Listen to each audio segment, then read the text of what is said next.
From KCRW, this is Here Be Monsters. Please note that this episode contains a vivid description of an assault. It's dead, Jeff. My aunt has died. It's been trapped in this cavern for maybe 3 days. I went home after it got dark. I left the aunt pacing, and when I came back this morning, it was dead. It's curled up, and it hasn't moved in hours. My friend Jacob Lemanski called me a few months ago. He wanted some advice on the problem he was having. I didn't help him out with it, though.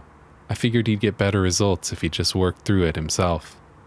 So I told him to get off the phone with me and to just start recording his thoughts as they came to him. I built this ant farm like 6 years ago as an adult. I was like 26 or 27 when I made this thing. I built it myself out of 2 pieces of plexiglass I got from work. The 2 plates of glass are about 1/4 inch apart, and the whole thing is maybe 3 feet wide and maybe 20 inches tall.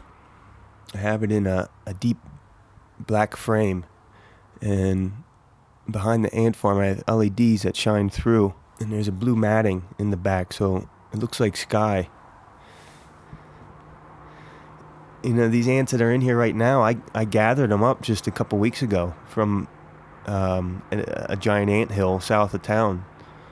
I gathered the ants and I gathered dirt just from right there with the ants, and I put them all in here and leaned it up against the wall and watched them dig, and like there's no planning. They just dig, and then they're making tunnels all over the place. I think what people don't realize about ant farms is that it changes constantly. I have it in a picture frame. It's a work of art. So I've been watching, and a couple days ago they had built this tunnel, and they built a cavern. It's like the size of a quarter, but it's shaped more like a triangle with the point upwards. And then the tunnel collapsed, and all the ants had cleared out of there except for one. And it got stuck in there. I noticed it, and it just was pacing back and forth, and it would try to climb the dirt walls, but they're overhung, and it would fall off, and it would try to climb the glass, but it would fall off of that too. So the ants above it they're just an inch away, but they didn't even know it was there. I got ants because they're no responsibility. Put a little sugar in the top, it's no big deal. But now I feel like this great burden of responsibility for this trapped ant. And I thought it died yesterday, but it just was sleeping for a long time. And I thought I could help it too. I could, put a stick down there and poke a hole and let him out. It's, that's not out of my control. But I didn't. I watched this ant pace back and forth, and then it would sleep, and then it would wake up, and it was hopeless. And I had the question, am I a benevolent God to these ants? Am I passive? Turns out I'm a non-reactive God. I'm passive. I put things in motion and I stand back to watch.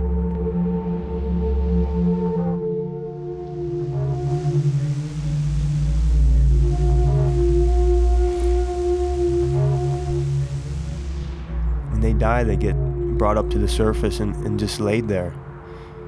Usually they bring them up in pieces, which is kind of morbid to see an ant carrying another ant head. But not this guy. No one will ever touch him. I have to let them be ants. They're gonna tunnel. These tunnels collapse. They know it. They're making their own choice to do it.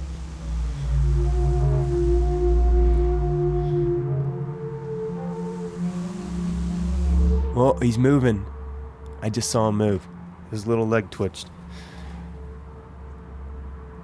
I was kind of content to see him dead, and that was the end of the story, but now he's moving again. And I gotta question it all over again.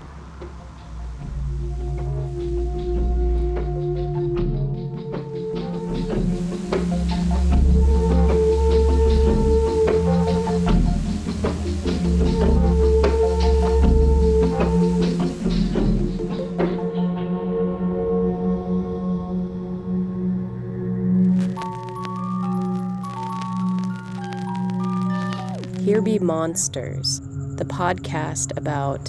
It was my fault from the beginning. The podcast about... the unknown.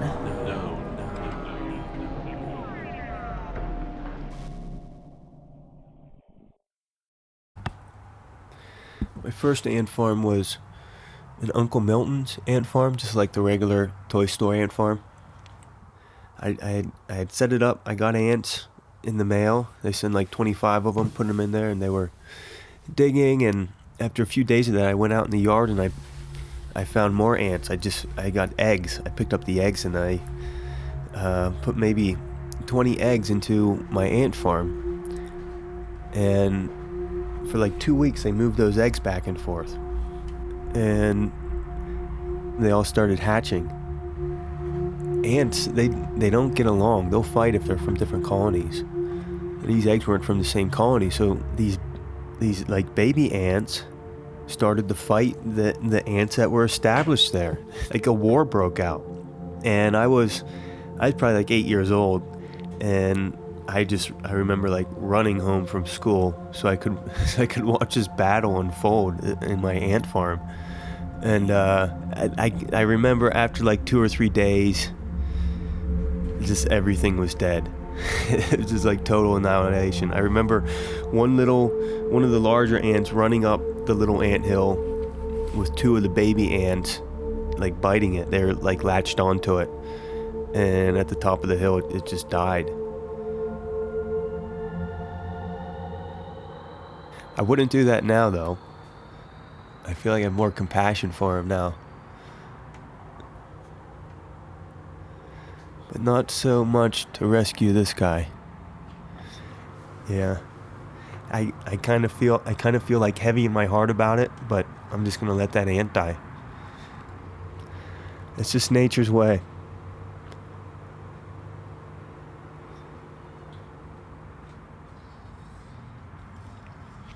Oh, his leg twitched again. I was just about to say I'm pretty sure he's dead. He's really close to dead. It's like death throes. There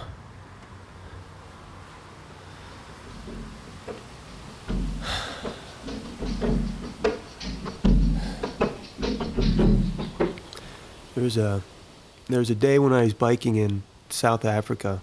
I stopped at a park I was just taking a break for lunch, and the park was just like it's right on the coast, like the ocean was across from the park, but the park was kind of like up a little valley that went perpendicular away from the ocean. And it was a little gravel track, maybe a couple 100 yards long. There's some trees around. The grass was cut around the road, and then there was just a turnaround at the end. And there's a couple workers cutting grass or something, like right at the entrance, and then there was no one else in the park. And I went to the back and I sat under a tree in the shade, got out my lunch, probably playing guitar, and as I sat there, a car drove up and was going fast and went up to the turnaround and stopped, and it was a couple. The guy was driving and they were fighting. And they got out and were screaming at each other, and they were getting pretty violent, like slapping, like all open hand hitting, and She was hitting back a little bit, but mostly he was slapping her. And they didn't see me, but like I could see them. And I watched, and I didn't do anything.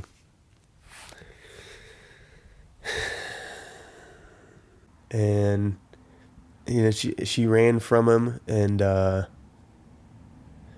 he ran and tackled her. Yeah, he was irate, and she was really angry too. Like, she was yelling right back at him. And he had something in his hand, and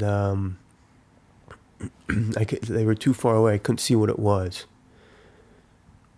And he would raise it like he's going to hit her with it, and she would really cower, because like whatever it was really going to hurt, but he wouldn't hit her with it.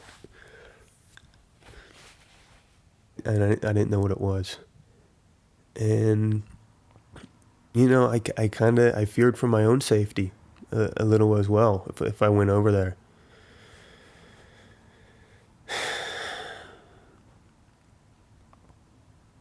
I'm not brave in that way. Eventually, he grabbed her by the hair and pulled her to the car, and closed her in the passenger seat, and he went around to the driver's side, and they sped out of there. And the whole thing was probably 1 minute that they were there fighting.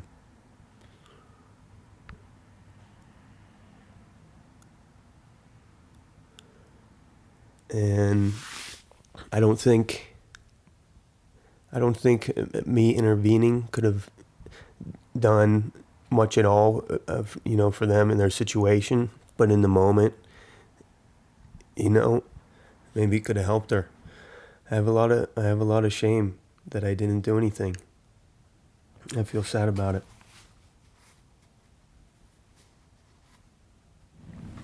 But also, I accept it, and it's all right. I'll learn from it.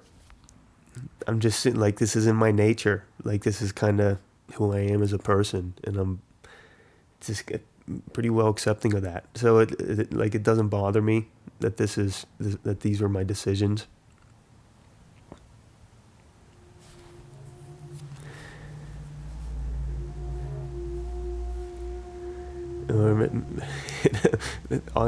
Obviously it does bother me if I'm talking about it like this.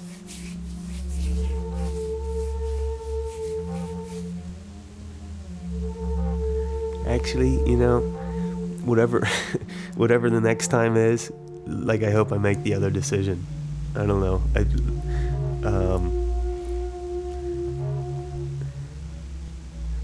I think I got it wrong twice.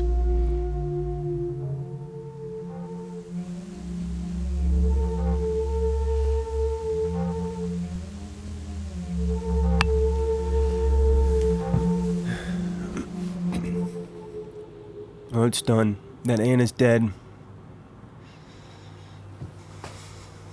It was my fault from the beginning. I created this little world for them. I collected the ants. I placed them in here. I set the whole thing in motion, and it's just the way it is. They're all going to die in here. Set things in motion and then just watch.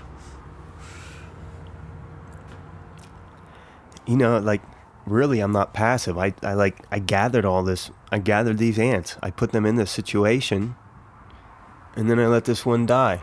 And that goes from being passive to really, I created the whole situation. And I just let this ant die here just for my own entertainment, I guess. That's why I have these things, just for entertainment. And I thought I was good. I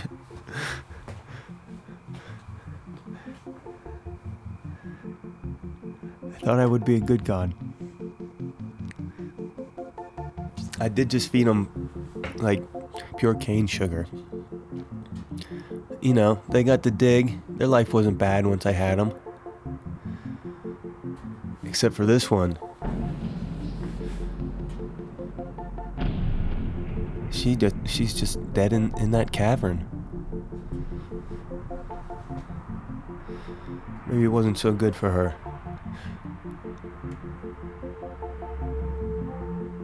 I always thought I was nice to him. I'll let you know if they uncover them.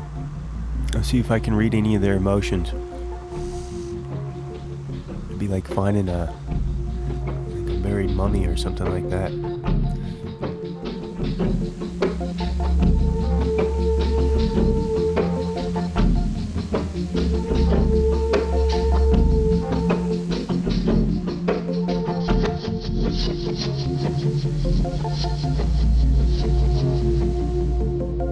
Jacob Lemanski's dead ant was never recovered. After it died, it sat there in that cavern for several days until the ceiling fell in. Over several weeks, the rest of the colony slowly ceased digging as their population dwindled, because Jacob had never given them their queen. You know, several years ago, Jacob Lemanski told me that he was aspiring in life to become a sophisticate. But when I asked him about this just last week, he told me that sophistication isn't actually that great after all. And nowadays, he just rides his bike and builds ant farms. He has a company. It's called Ant Life.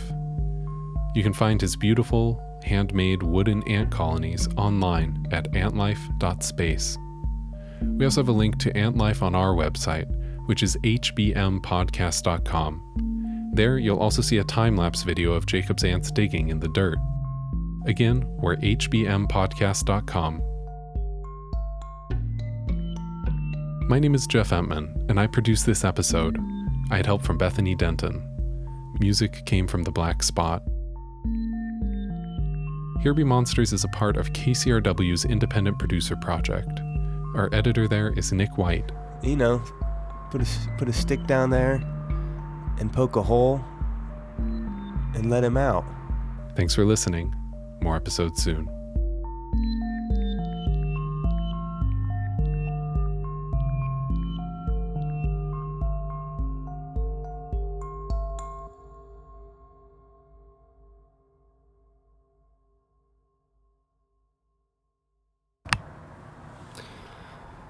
While I'm on the subject of ants, I'll tell you a story.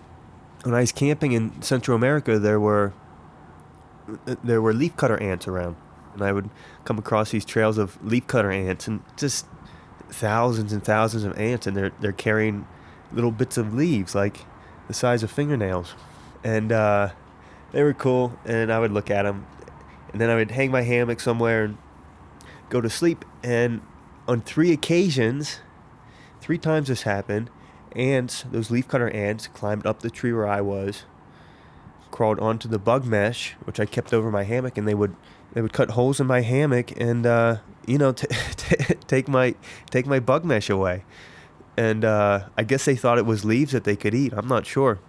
And then I'd have to get up and get my sewing kit, and I would sew the bug mesh of my hammock like under the moonlight or under my headlamp. You know, sometimes it would be an hour before I could get all these holes sewed. And then I'd go back to sleep, and that was just kind of like an interesting Central American jungle camping experience.